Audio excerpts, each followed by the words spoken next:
In this article, we look at the advantages and disadvantages of the hourly rates option and the fixed pricing option to show you which is better to use and when.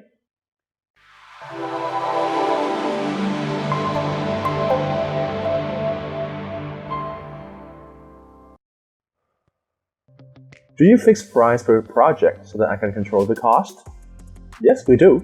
Fixed price packages are among the main options which outsourcing providers offer to clients. Also, the hourly rate is popular in civil engineering and CAD drafting services.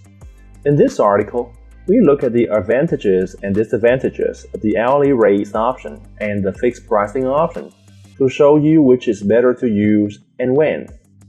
Hourly rates option. Advantages: flexible requirements, revisions on each project.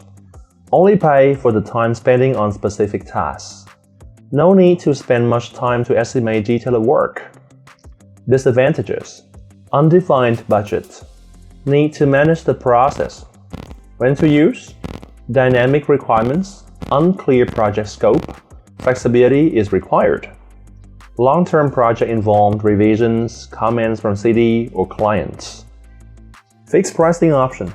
Advantages: finalized pricing. Little to no management. Disadvantages: rigid terms. It is hard to adjust during the implementation. Long planning. It requires discussing, estimating every detail and scope of work. When to use? Project with clear requirements. It is recommended that you choose the pricing option based on the type of project you have. If you have a clear understanding of your project, then the fixed price option should be used. If the project is quite flexible and requirements change frequently, then the hourly rate option should be chosen. We hope that this article can help you choose the reasonable pricing option for your project. Please contact us if you need further information related to outsourcing services.